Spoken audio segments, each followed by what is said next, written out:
Hi, welcome to another Cup of Joe. I'm Joe Tumalo, your host, CEO of Major Plan Giving Development. Today, I am privileged to have my wonderful guest, Christina Riso. Hi, Christina. Hi, Joe. Thank you for joining us. Christina is the Senior Director of Capital Projects and Gift Planning for Pennington School in Pennington, New Jersey. Yes. And so we do the toast, click for the cup of coffee. And Christina and I were talking about simple ways to generate more conversations. We think, especially in gift planning, that it always has to be these very well planned, rehearsed, take your time. I don't want to offend anybody.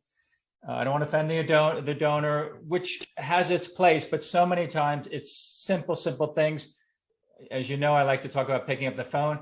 Christina does some very simple things. One of them is handwritten notes. Yes, that's right, Joe. The power of the handwritten note, the lost art that we always speak of, particularly effective with our gift planning prospects. I write a lot of handwritten notes. I make them very personal based upon my relationship with the prospect or the research I've done on all of them, or the outreach or follow-up that I'm trying to proceed with. And most recently, had two great things happen over two handwritten notes that I wrote to two prospects who live very, very far away from this campus, and we had very little contact information for them. They're in their mid-80s. They haven't been connected to the school in decades, but they were giving, very modestly to the school. But knowing that they had reunions coming up and knowing that they were having a wonderful Gold Guard event here on campus, took this opportunity to personally invite them via handwritten note.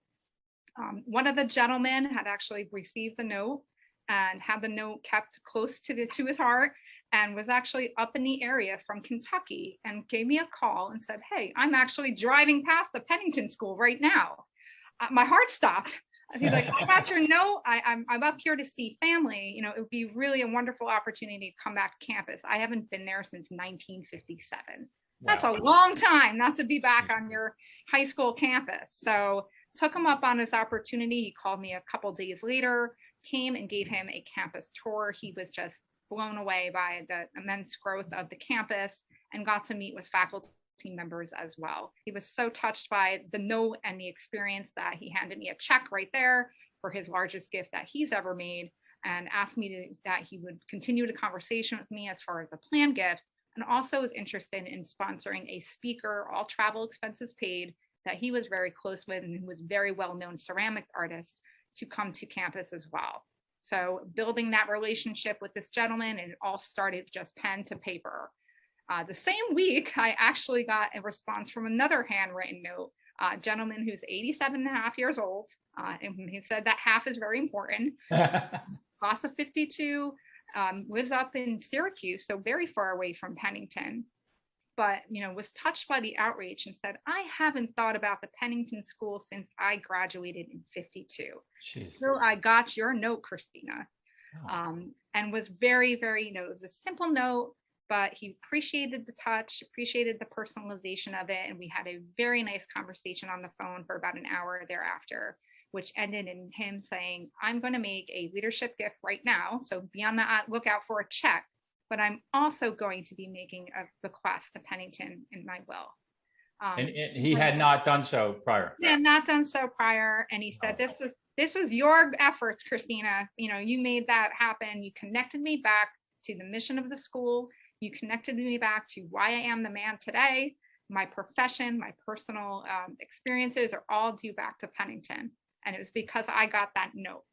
So incredible. Now this is not a thank you note. Thank you for the visitor conversation. This is ahead of time. Yes. This is a proactive note. Yeah. And what do you generally say so people will know what are some of the key components of your note?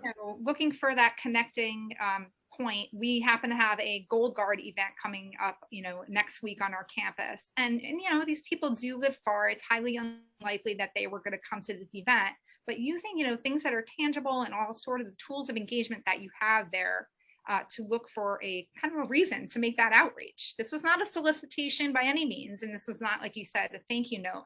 This is a proactive outreach to invite them to connect back with the school. It turns out my gentleman from Syracuse is actually coming to the event. So, the note actually prompted him to say, I'm going to drive the 8 hours to come back to Pennington and reconnect. So we're looking forward to meeting him in person next week. But no, not everybody can do that.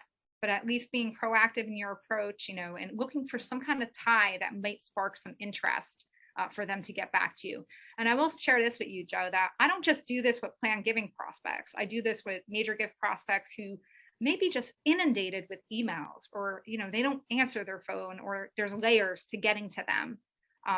And we're not there with a text relationship sometimes. I send handwritten notes to younger alumni as well. And I've gotten some nice emails or responses back to make that initial connection too. Now you're writing the note and they're getting back to you. You're not having to call them again. No, they're actually, it's something that, people are not used to getting these days. Yeah. And I think the more personal you can make the note, the better. It shows that you're very interested in meeting with them as an individual, or you have an opportunity that you think may resonate with them at that time. It's a lost art for a reason, but it's a powerful tool, and it's a cheap tool. It just costs you some time and a little thought. And I think it shows a personal side to the gift officer as well. That's beautiful. And you said time. I'm thinking people are listening or watching this saying, oh gosh, that sounds like it's going to take so much time. Do you just block off certain time of week to I want to do X amount of these a week? Sure. I take some time to do that every couple hours, throughout the month to make that time. If it's around the holidays, a little bit more time. I send personal holiday notes to especially my legacy members, and also to some major gift prospects as well. And people have responded positively to those too. Terrific. Christina, thank you so much. Christina Riso, Pennington School. Anything else you want to add? No, just, keep at it. It takes persistence, patience, and persistence, but it will come through, when the time is right for your donor. Wonderful. The power of the note card. Yes. Handwritten note card. Yeah. Thank you so much. Thank you.